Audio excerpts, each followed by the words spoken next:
Hello friends, how are you? I hope you are good. So today I am going to take guidelines on test on disaccharide. Before we have seen that the guideline on the test of monosaccharide. So today we will see the guideline on test on disaccharide. Before that I want to tell you, please save my YouTube channel Medical Biochemistry series to get the contents of the chapters. If you save it, it will be better for you to study for the examination and to get good marks and to write properly. So please subscribe my channel Medical Biochemistry. You will get the full lectures for the examination. So we have seen that the guidelines on test on monosaccharide, in which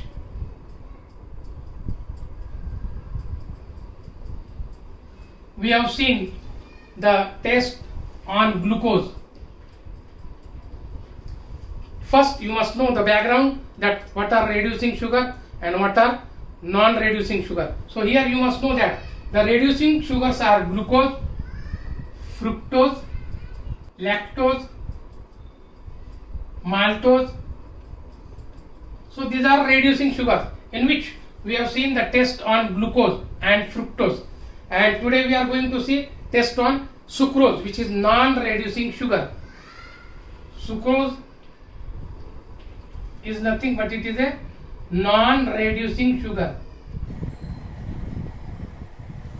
So here we have seen the test on glucose, in which we have seen the Mollis test,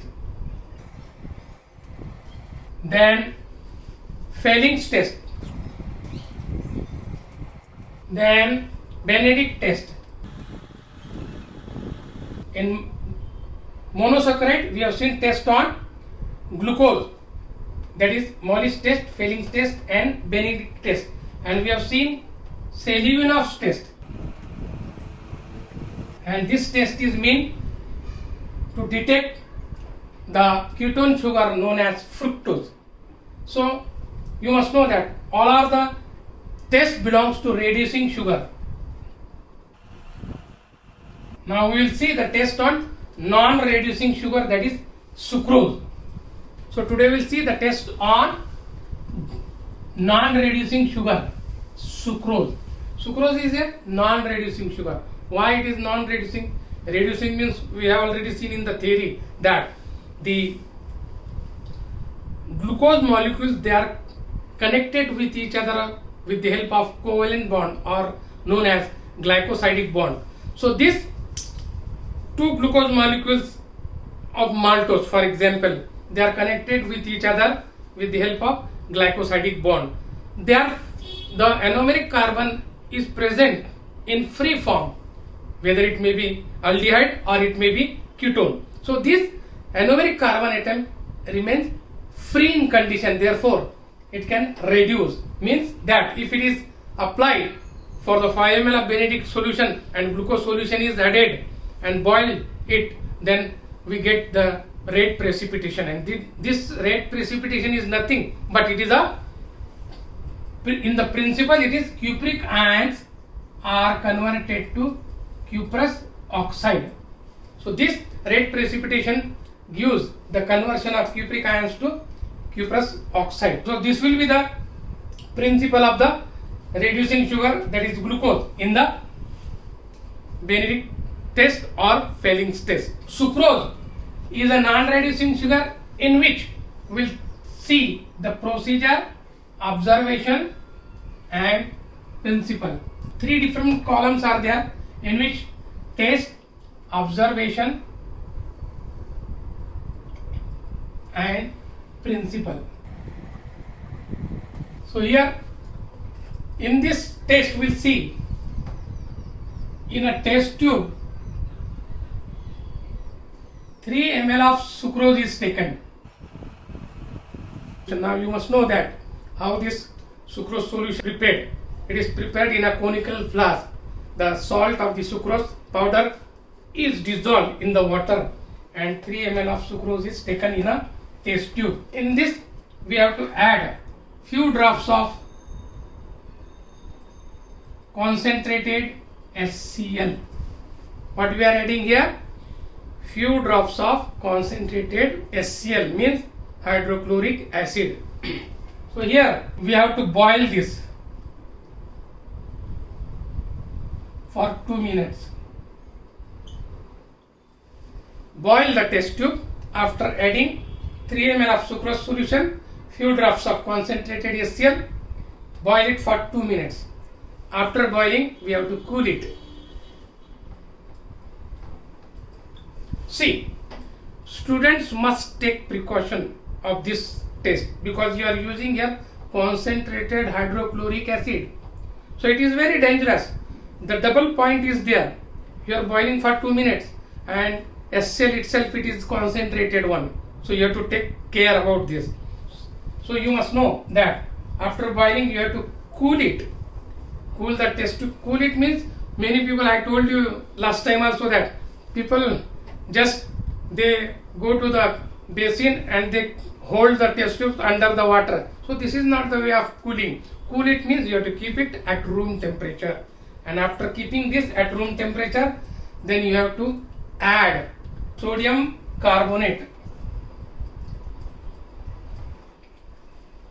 It means that the alkaline, sodium carbonate is alkaline in nature and it is adding to the test tubes. Now we have to add sodium carbonate till the effervescence ceases. So here, after the effervescence, we have to make this solution in 2 parts, in part A and part B test tube. In part A we have to take the hydrolysate. In part B, the another part of this hydrolysate will be there in test tube marked as B. So here the hydrolysis of this sucrose solution will be there, and the 2 parts means the hydrolysates are taken in test tube A and test tube B. Now what will happen? The 2 different tests are performed. Means here the sucrose is hydrolyzed to glucose plus fructose after adding sodium carbonate. So here sucrose will be hydrolyzed to glucose and fructose with the help of acid or an enzyme sucrase. By the help of the sucrase in the intestine, sucrose is converted to glucose and fructose during the digestion process. Now here the sucrose will be hydrolyzed to glucose and fructose. By this test tube A, we have to follow the Benedict test. And from this test tube B, we have to follow Seliwanoff's test.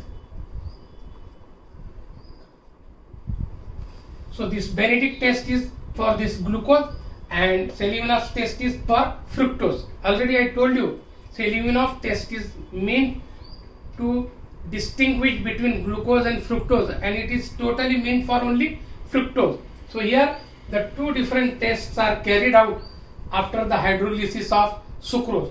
So this Benedict test will give positive and the Seliwanoff's test will also give positive, because the 2 different compounds are formed by this sucrose. Now we'll see, this sucrose is a dextrorotatory compound. It is a dextrorotatory. Now we'll see the observation first, then I will explain you. So after this, in observation, the Benedict test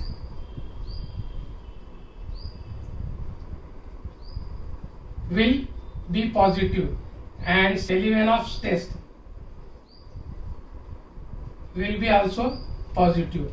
So here the observation will be seen here. Then what is the principle here of this sucrose test?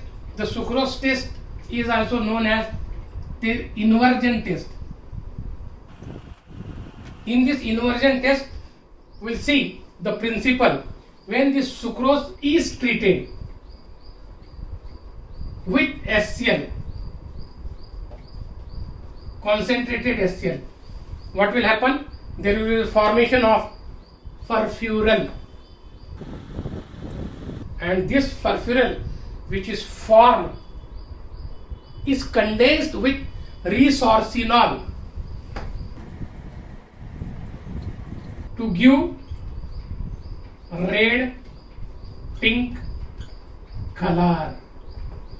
So after the formation of the furfural between sucrose and concentrated HCl, this furfural will be condensed with resorcinol to give red pink color. Now you will say that where from this resorcinol comes? This resorcinol is present in the Seliwinoff's reagent. So this is the principle of the test. So this is called as inversion test, and this inversion test is seen only in the sucrose, that is disaccharide, non-reducing sugar. Now in this inversion test, sucrose is converted to glucose plus fructose with the help of acid and an enzyme sucrase. Now you must know this sucrose is non-reducing sugar, contains glucose and fructose in compact manner, no free form of the anomeric carbon atom here. So here they are present in a contact form, or covalently or glycosidic bond will be in compact nature. Therefore, there is no possibility to break it. So it will be broken down only with the help of acid and the enzyme sucrase. Now this is a non-reducing sugar having 66.5 degree Mutter rotation. Moreover, it is said to be dextrorotatory. Now it will give glucose plus fructose, and the Mutter rotation of glucose is 52.5 degree, and the Mutter rotation of fructose will be minus 92 degree. So after the hydrolysis, glucose Mutter rotation will be 52.5 degree and fructose minus 92, and this glucose is dextrorotatory.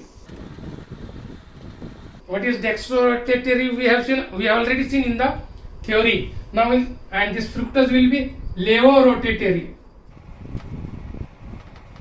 Means this is D form of glucose monosaccharide, and this will be the L form of the monosaccharide. Now it is denoted by D and it is denoted by small l.